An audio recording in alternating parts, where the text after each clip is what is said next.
Welcome to the Consulting Success Podcast. I'm your host, Michael Zapersky. In this podcast, we'll dive deep into the world of elite consultants, where you'll learn the strategies, tactics, and mindset to grow a highly profitable and successful consulting business. Hey, it's Michael Zapersky, and today I'm very excited to have Joe Decilveo joining us. Joe, welcome. Thank you very much, Michael. I'm happy to be here. Yeah, Joe, really excited for this conversation. Let's just get started. For those that are new to you and to your work, take a moment and share with us what you do.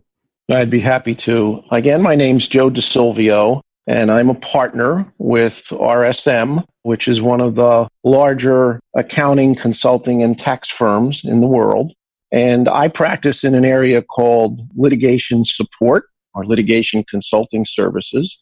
And we work primarily with companies and law firms as it relates to items requiring financial investigations or in a adversary role as it relates to commercial disputes. And then some occasions we actually function as financial experts in matters of dispute. Right. And before we jumped on here, I was chatting with Terry on your team, and my understanding is that you have some 30-odd thousand employees worldwide. So RSM being a very large company. Before we start exploring where you are right now and some lessons learned for the benefit of all of our listeners, I want to go back to the early days. What were you doing before you got involved in consulting and in kind of the whole audit tax side of things? What was your background? Were you involved in any other businesses? Were you working for other corporations? Just lay that out for us. Sure, I'd be happy to.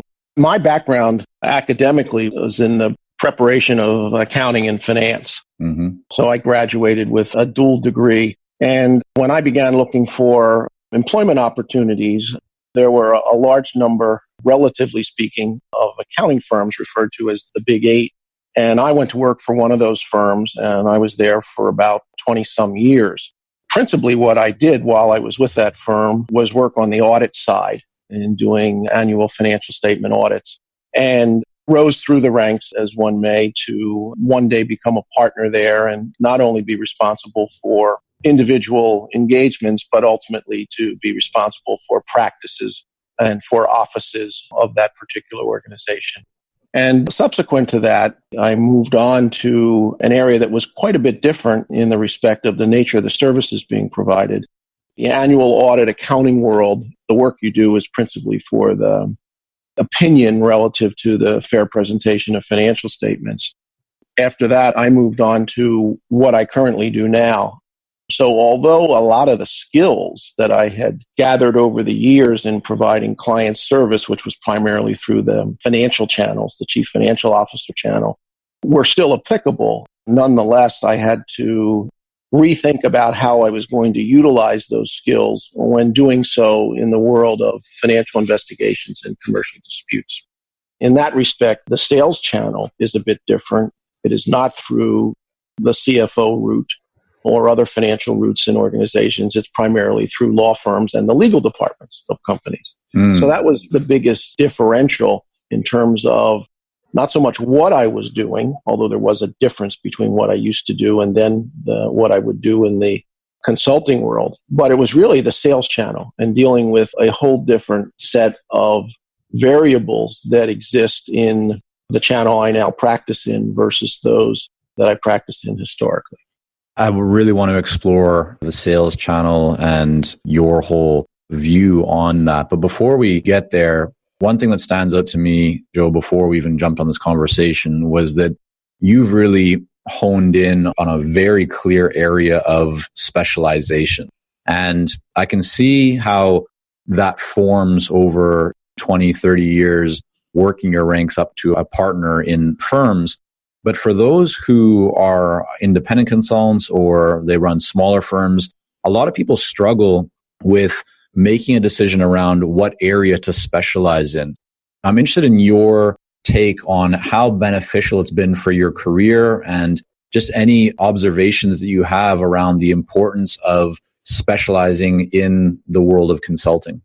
I think that's an excellent question. I guess my very broad view on that is before you determine that you want to be a specialist in anything, it's a better idea to get a broad understanding of the way businesses operate the way professional consultants operate within our business environment. And you should be thinking potentially all along about some greater degree of specialization to enhance the value that you can bring to your clients. But I think initially, much like when you first go to a college or university, you may be not entirely sure of where you want to get your degree as it relates to a particular college within a university or a particular field of study within a given college. So you take a collection of courses to get a better idea of maybe what you like the most and what you might be the best at. And sometimes they correlate quite a bit. So I believe when you begin your professional career, you should be thinking a lot less about specialization and more about learning the practical aspects generally about how businesses operate, what are key performance indicators that various industries use, how industries differ, and how services to those industries may differ. So what I'm really hearing you say, Joe, is that in the early stages, it's okay. You don't have to feel the pressure of narrowing in right away. It's okay to expose yourself to a lot of different things, benefit from all those, increase your knowledge, but you do want to have a destination or a destination in mind in terms of moving towards a greater level of specialization and expertise. I think that is correct. And what drives you to want to do that is essentially the value you can bring to your client base. It's wonderful to be a generalist, and it's very important to have a general sense of whatever it is in the business arena that your particular client may be involved with. But they're really going to seek your advice on quite specific issues. Mm-hmm. And it's much like the medical profession. And you go through medical school, but at the end, you're typically going to specialize in something through your residency. And when you ultimately finish that, you're going to be practicing in a very narrow area of medicine for most doctors. I mean, I'm not speaking about internists in general. So when your clients come to you, they're coming to you with their ankle problem, their knee problem, their cardio problem, their respiratory problem. Mm-hmm. And unless you have that in-depth knowledge and understanding of what it's going to take to, in my example, make them feel better or get better, you're not going to be as valuable to them. Right. The business world treats it the same way. And so how do you approach staying at the top of your game, ensuring that your skills are sharp and continually reinventing your knowledge so that you can be able to provide the answers or have the insight or opinion to really serve your clients and provide the highest level of value to them? I think that it primarily drives around thinking about concepts like adaptability and relevance. And when you boil that down, it really means how do you deal with change?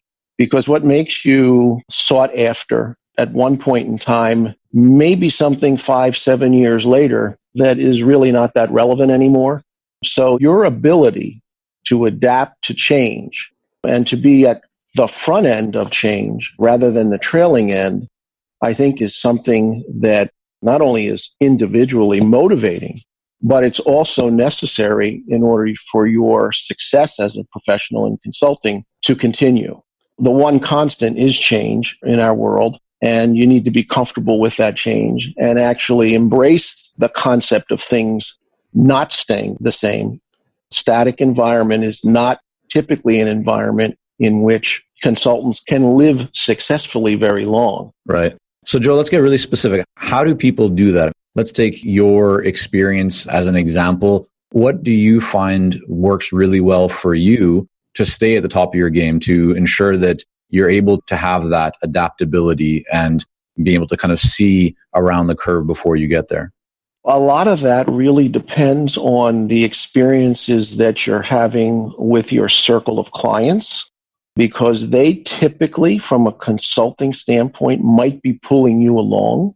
And as they experience new challenges, you're trying to come up with ways to better help them be successful in what they do. Years ago, for instance, in the world of electronic discovery, those two words didn't exist 30 years ago. Everything was in pretty much of a paper format.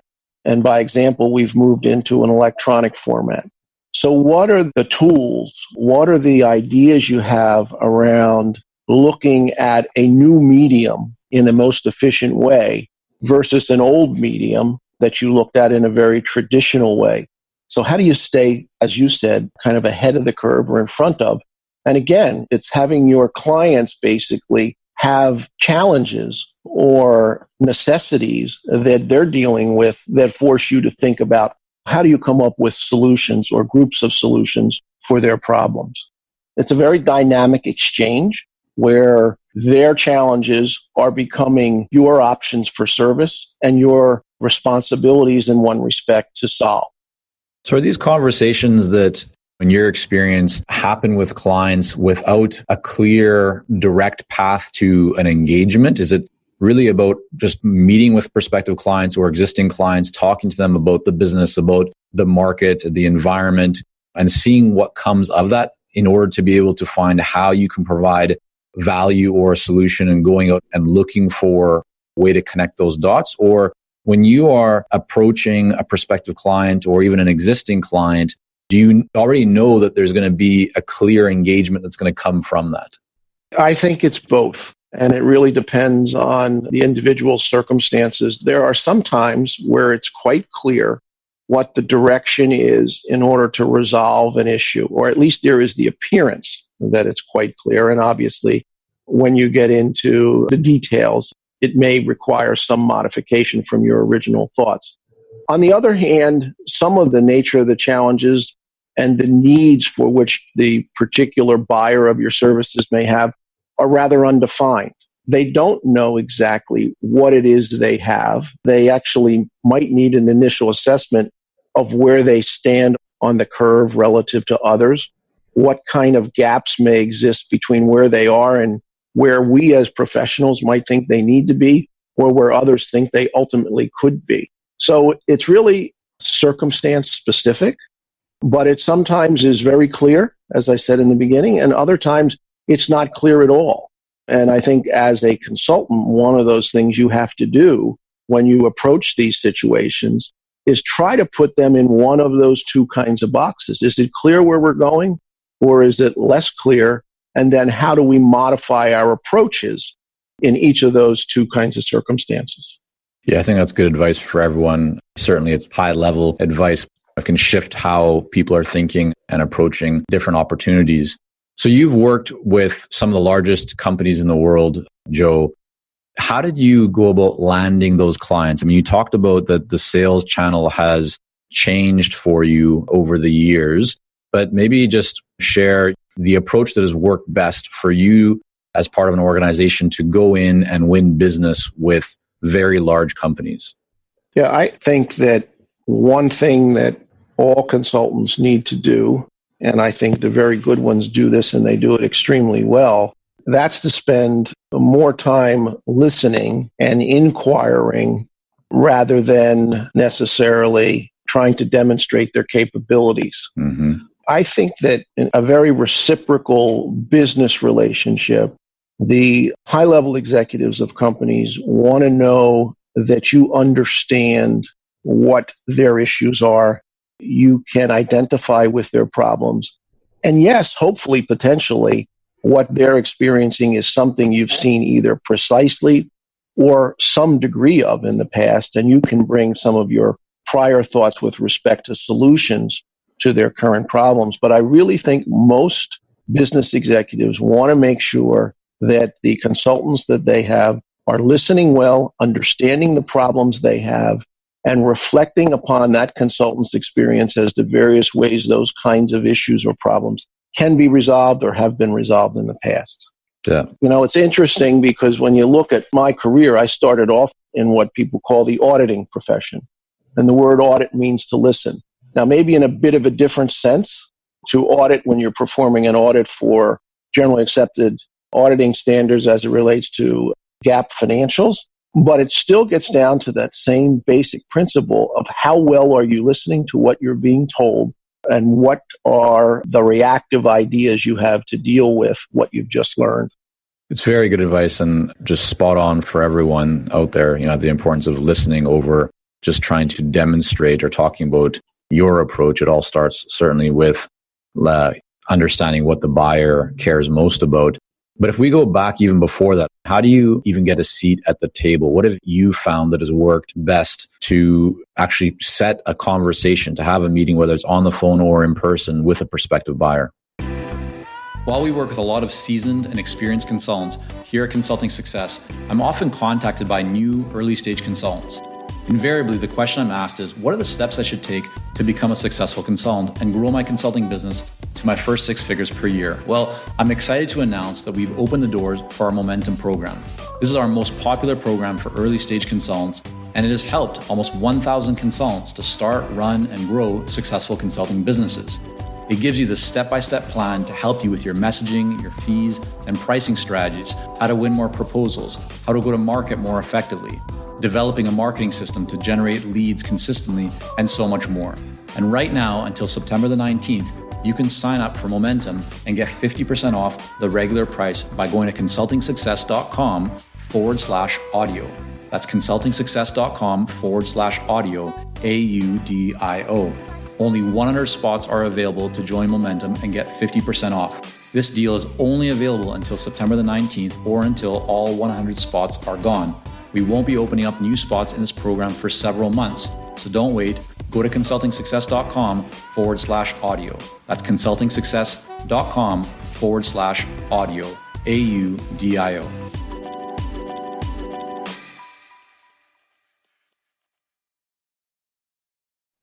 Well, it's different depending on how the particular opportunity might come to you. And you have those situations in which the brand of the organization that you work for can be a drawing card.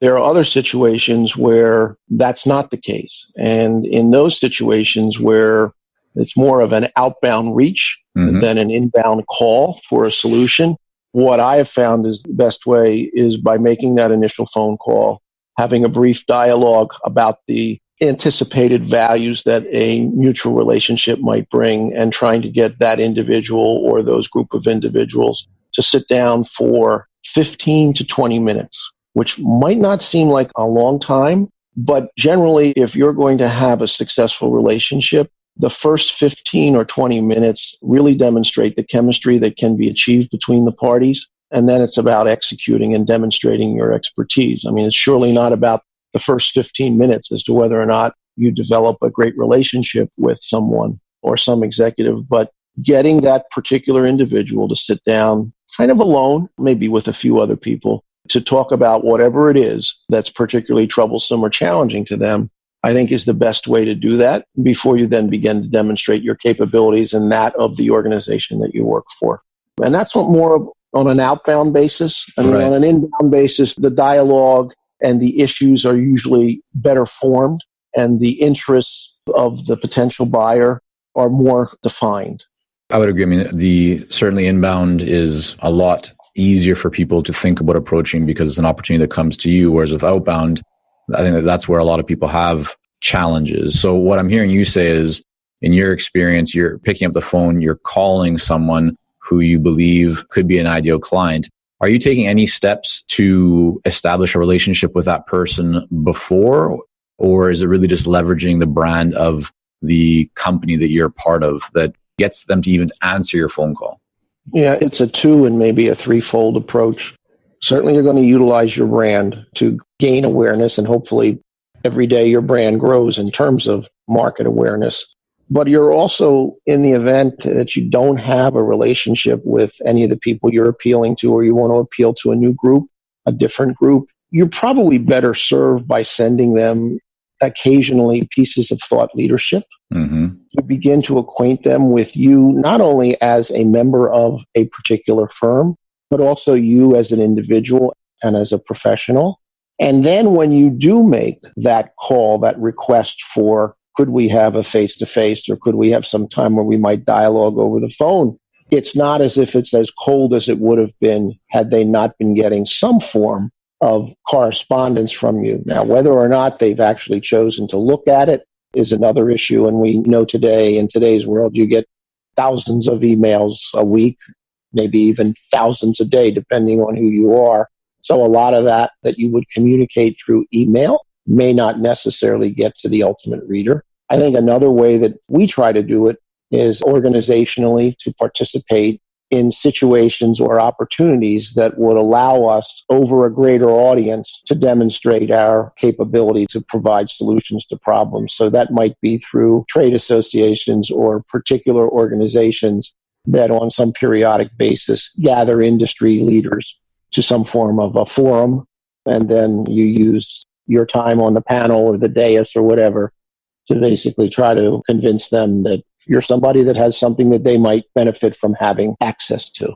Great advice. For a small or mid-size consulting firm, or even the independent consultant out there that is listening to this, that wants to start landing projects and engagements with corporations, with much larger entities, what's important for them to know?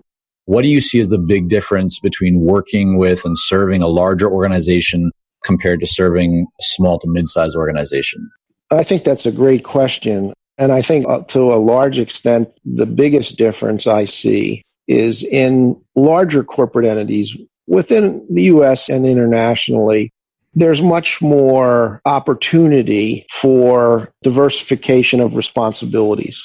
So in a smaller organization, typically there's a much smaller group of individuals that are making key decisions for the company, sometimes beyond their area of previous academic preparation or knowledge, but simply because they don't have this great array of professional talent to draw on, they're actually forced to make decisions that might be a bit out of their sphere and their comfort zone.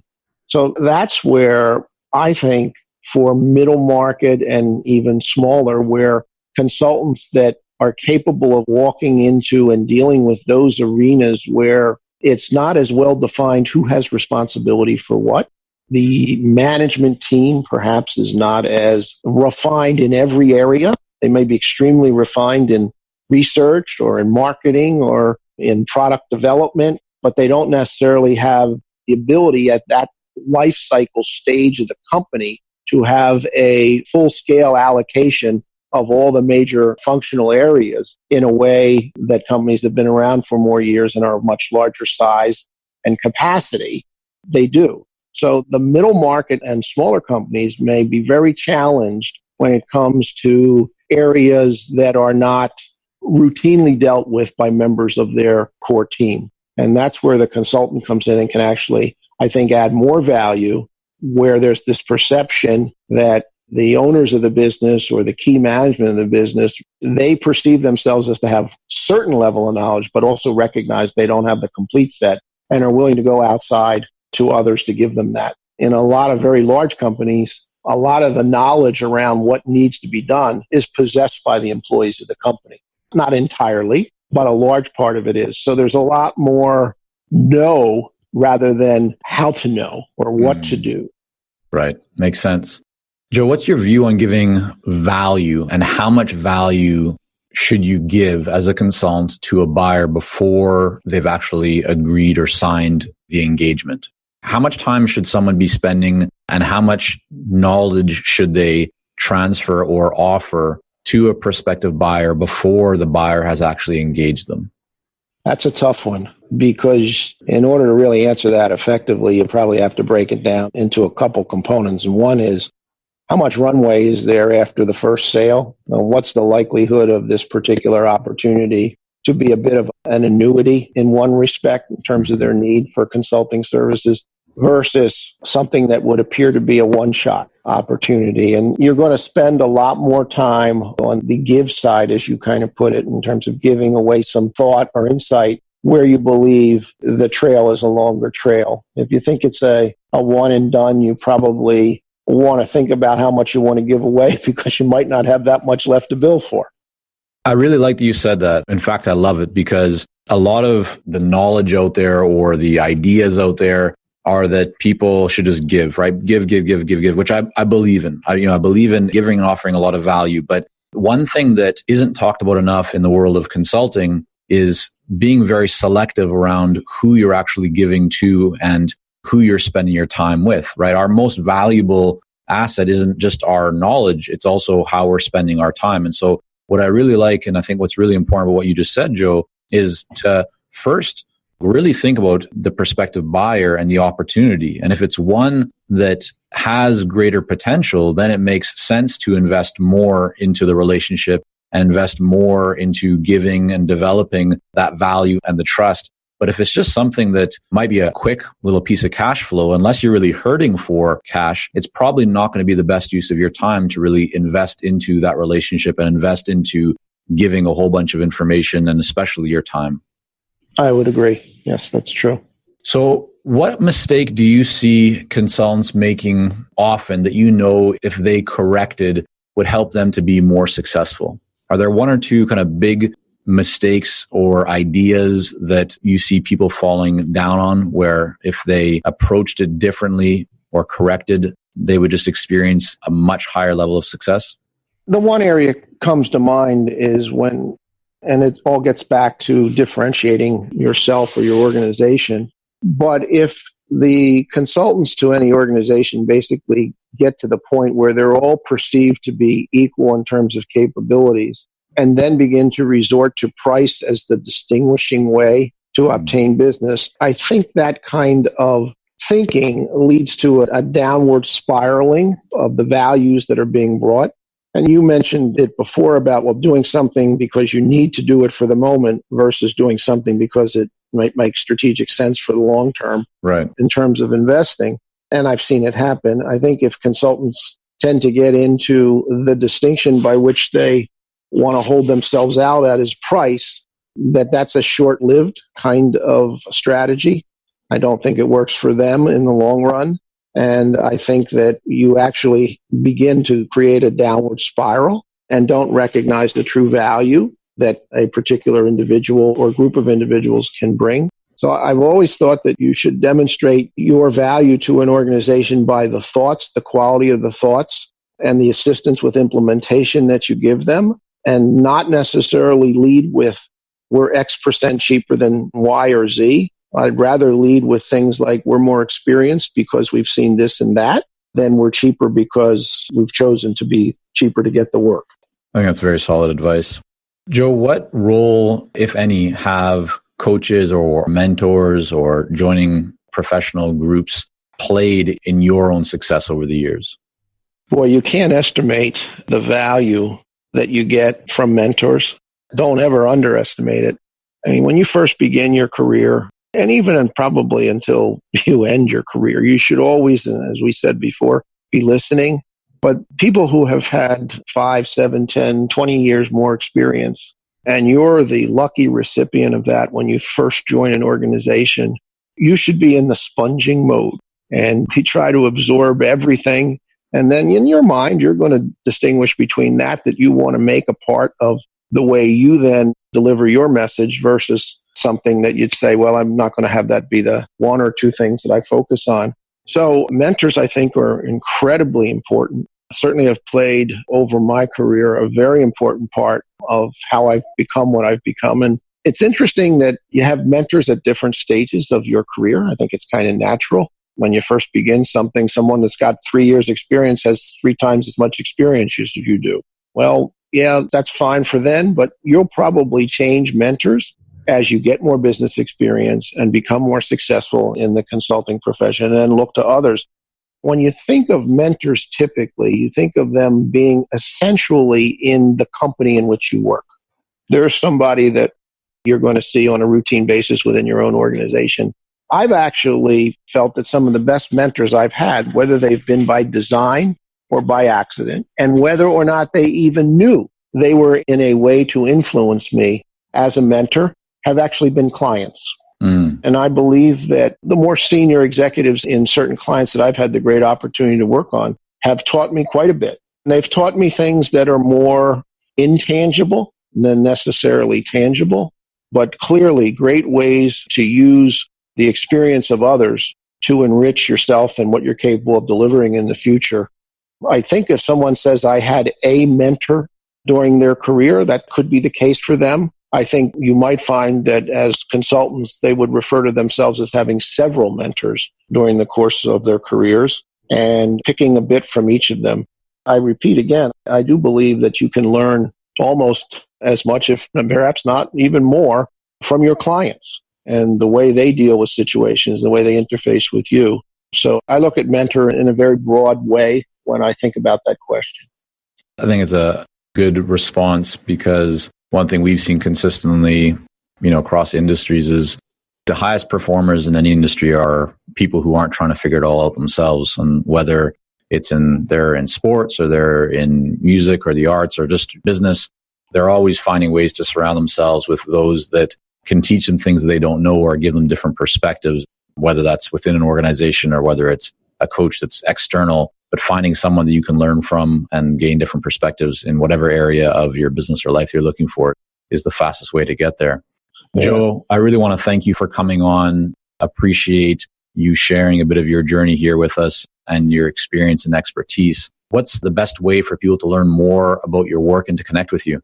I think it's kind of consistent with what I said is my approach sometimes to dealing with people, and that is to call me directly. I'm more than happy to try and impart what wisdom I think I may have to others. But there's a whole host of people within our organization at RSM that are willing, with their experience, to have others reach out to them and provide them with what thoughts we can to help them along. So I'm happy to take phone calls or emails. Probably emails are the best way to start. Definitely. We will not be publishing Joe's phone number on our website. However, you will find in the show notes that we will have a link to RSM site as well as Joe's link there or profile. So go to the show notes, type in Joe there, search for it, and you'll find Joe's episode, and you'll be able to get all the relevant information to reach out to Joe or just learn more about his work and his firm. Joe, thanks again so much. Thank you. Good luck. A wonderful day. You too. Thank you for joining us on this episode of the Consulting Success Podcast. For more episodes and to subscribe, rate, and leave a review, head on over to iTunes. And if you'd like to develop consistent lead flow and a highly profitable consulting business, learn more about our coaching programs at consultingsuccess.com.